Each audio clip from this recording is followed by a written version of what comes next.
Namaste. Hello, I'm Sonali Gokte and I'm reading from my novel The Ripple Effect.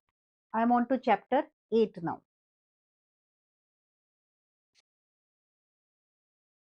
On reaching her room, Ishani put her backpack on the center table. Neil had messaged her and said that he would see her at 8 p.m. So she still had about 20 minutes. She freshened up and made herself a cup of tea. Oh, the luxuries of a good hotel, she thought. Then she started going through her notes. She looked up in surprise when there was a knock on her door. She looked at the watch and saw that it was 7:55 p.m. It must be Neil. She got up and opened the door saying, "Hi." Before she could finish, she found a big hand covering her mouth. She was then pushed and shoved back into the room by a man.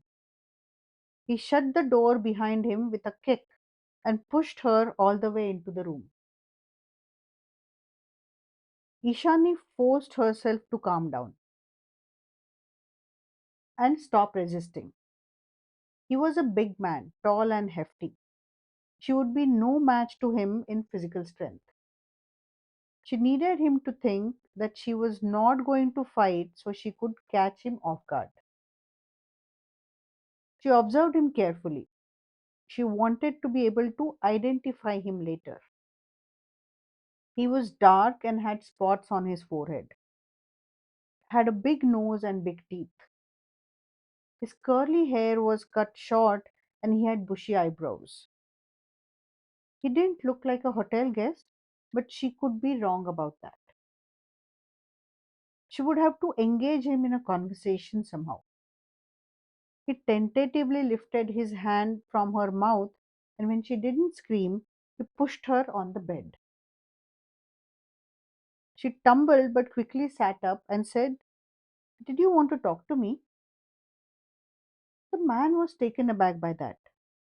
His surprise was written all over his face, but in the next moment he recovered and said, "Don't try to be smart with me. I'm warning you. Go back to Mumbai. You are digging up old corpses. If you don't go back, you will join the one that was found in the lake." Remembering how Neil had coughed in the morning, Ishani started coughing violently. When it didn't have much of an impact on the man, she said in between coughing spells, "Can you please get me some water, please?" The man continued to look at her for another moment and then started looking around for water. Luckily, he could not see any in the room. Ishani pointed to a glass on the side table behind him. He turned and picked it up and went into the bathroom. She continued to cough, but got up behind him and ran to the door and managed to open it. Just as she stepped out in the corridor, she heard him yell behind her, "You bitch! You will pay for this!" She looked over her shoulder as she ran as fast as she could. She ran directly into something that jabbed her in her ribs. Looking ahead, she realized that she had collided with a waiter carrying a serving tray. She looked down and discovered the toppled tray lying on the carpet, surrounded by broken plates, some kind of fish curry that was spreading fast, and an upside down wicker basket that had tandoori rotis. She looked at the waiter and said, "I'm sorry for that, but did you see the man who was chasing me? Where did he go?" The waiter said, "It is okay, madam. Yes, I saw a man behind you, but could not see him clearly. He turned and went in the other direction." "Is he staying at this hotel?" she asked. "I don't know, madam, but he is not on this floor, that I know." "So where can he go?" Ishani asked. The waiter was shaking his head to indicate that he didn't have a clue when she saw Neil get off the lift and start walking towards them. He came over to where they were standing, looked down at the food on the floor, and said, "Ah, fish, I see." Then he looked up at her, took in her ashen face and tousled hair, and asked, "What's wrong?" The waiter said, "Madam, can I go, please? I will have to go and again bring this order. You should tell our manager what happened." Ishani nodded to him and said, "Yes, I'll do that. Thanks." She started walking towards the other end of the corridor. Neil followed and said, "You want to tell me what's going on?" She said, "Yes, of course. But before that, I want to see where someone can disappear from this side of the building." She would not have felt so brave to go figure out where the man had vanished if she had been alone. She was quite grateful to have Neil's strong presence next to her. Neil was nodding his head as he walked along with her. They went to the other end of the corridor and saw that on the left side of the corridor, at the end of all the rooms, there was a big window and it was open. Outside the window, they could see scaffolding, the kind that is set up when there is work to be done on the exteriors of big buildings.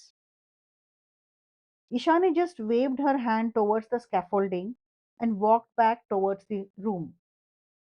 Neil looked at her curiously but walked quietly by her side. When she came to the room, she realized that the door was locked. She turned to Neil and said, "My room got locked. We will have to call the reception." He nodded at her and then, opening his room, turned to her and said, "Come in, I'll call the reception." She went into his room and sat on the comfortable chair. Now that the incident was over, she was feeling quite shaken.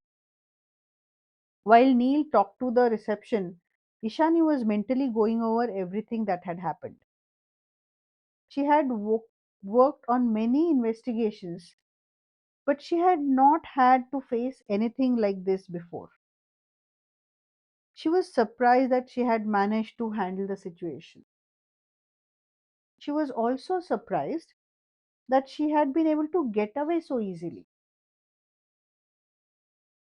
Once the call was over, Neil asked, "What happened?" When she explained everything, he said, "You look shaken." "I am, a little," she agreed with him. He walked closer and patted her on the shoulder. "Relax, it will not happen again. We'll make sure of that." He looked at her closely and then walked over to start the electric kettle to make tea. Ishani said, "I'm surprised I got away so easily. I mean, I asked for water and he just obliged." Neil shook his head. "The idea probably was just to scare you a little." Then he also said, "We'll take this up with the hotel. I'll also talk to ACP Sathe. This silly attempt to scare me suggests that someone is desperate to stop the investigation," Ishani said after being quiet for a few moments. "True," Neil agreed. He then picked up the hotel phone and called the manager. He also talked to ACP Sathe and updated him. It was agreed that ACP would come over to the hotel in the morning and Ishani would look at the video recordings of the security cameras the next day. There was a knock on the door and Neil called out, "Who is it?" "The key, sir," came the reply. The person outside was from the reception and he unlocked Ishani's room. She took the key card and came back into Neil's room. Neil had made tea for both of them. He handed one mug to her and said with a smile, "Did you see what I did when there was a knock on the door? You asked the person to identify themselves. Then you look through the magic eye, which lets you see who is standing on the other side. Then and only then you open the door."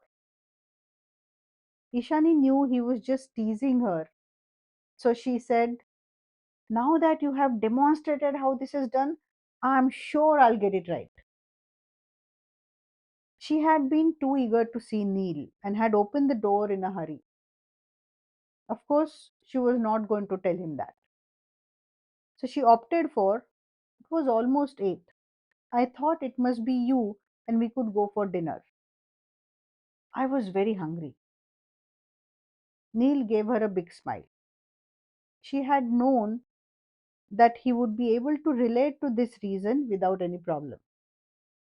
The guy really liked everything about food, even just the thought of it. He was a tall man, and she had seen him work out that morning. But it still didn't explain how he managed to stay so slim when he devoured so much food anytime he got a chance. It was no surprise then when the next thing he said was, "Let's go down to the restaurant." Then he looked at her and said, "You might want to change your shirt though. I don't know if having a fish curry smeared on your shirt like that makes for a good fashion statement." Ishani looked down at herself. She had not even realized that her shirt was dirty. As soon as they were seated in the restaurant, she asked, "So why were you summoned to the commissioner's office?"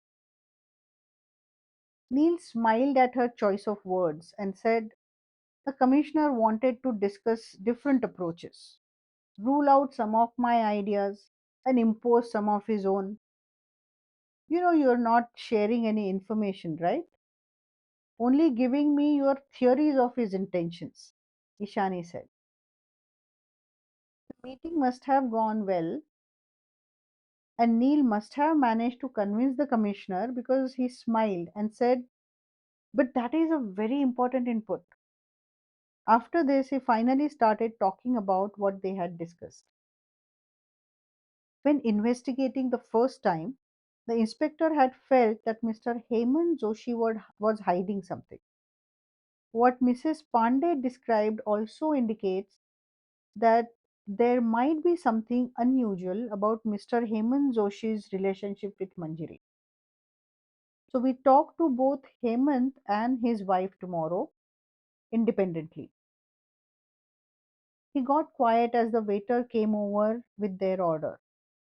Then he attacked the food and for some time ate without talking.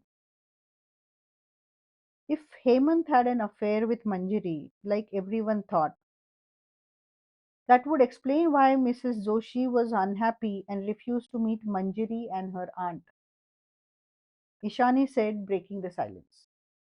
Right. Saying just that one word, Neil continued to eat.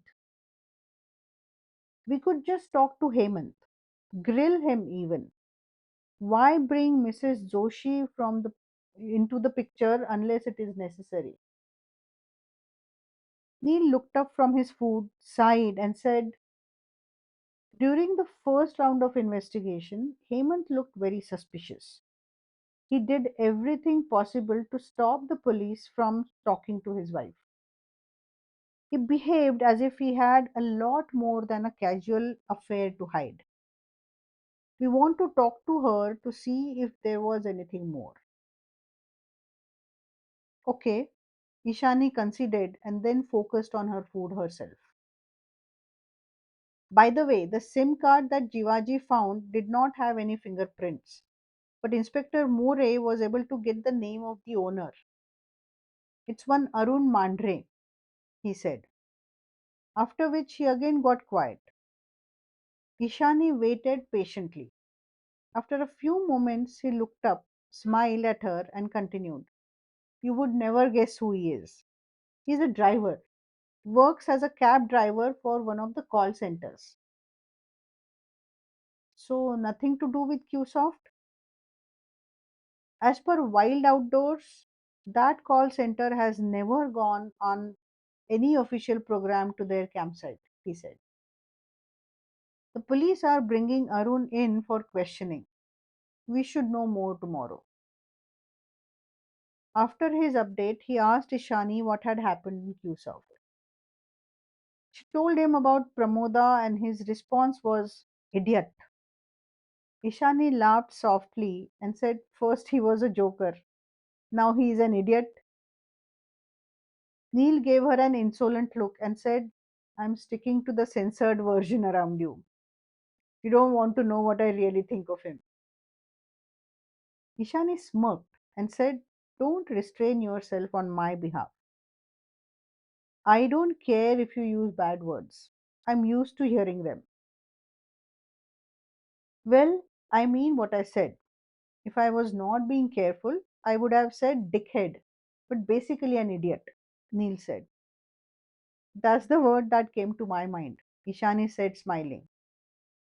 Neil raised his eyebrows in surprise and then, turning back to his food, said, I thought good girls didn't use such words. Ishani gave him a steady look, waited till he looked up at her, and then said, first of all, that is a very archaic line of thought. Secondly, I am busy working as a detective. I don't have time to worry about whether I am seen as a good girl or not. And thirdly, I don't even care. Neil nodded. All right, I'll keep that in mind. Then he focused on the case again. What about other meetings? She updated him about all the meetings and said, I got the strong feeling that Nisha Khanna knows something. She was so jittery. After a pause, she said, the documents we have from the police have minimal information on these folks. Didn't they compile a file on each one of them like they normally do? And Nisha doesn't appear on that list at all. I would like to see all the details on her. Neil nodded and Ishani continued. Lokesh Mehta was very forthcoming and had only good things to say about about Manjiri. After their dinner, as they walked towards the lobby, Neil asked her, are you going to be okay in your room or will you be scared to be alone? Ishani stopped mid stride and looked at him to see if he was serious. What? He asked. She answered with a question of her own. In my place, would you be scared? He found that absurd and said, what? Of course not. Ishani smiled and said, neither am I. Then she went ahead and said, Neil, keep this evening aside. Believe me, I'm quite capable of taking care of myself. I have been working as a detective, not as some clerk in Abhijit's office. As they entered the lift, Neil gave her a solemn look and said, all right, I just thought that that would be a normal woman's reaction. Then he raised his hand to stop her saying anything because he had said it wrong and said, sorry, I meant average, not normal. Ishani was starting to enjoy this. Haven't you worked with women detectives before? She asked. Well, I guess you would classify them as clerks in our office. They normally participate in analysis or get involved when we need a woman to be questioned or shadowed. Ishani was suddenly feeling very tired. I'll be all right. If it makes you feel better, we can inspect my room together before I turn in. They walked to her room and Ishani opened the door. Neil did a thorough check of the room and then at the door touched his hand to his head as if he was saluting her and said, good night, detective.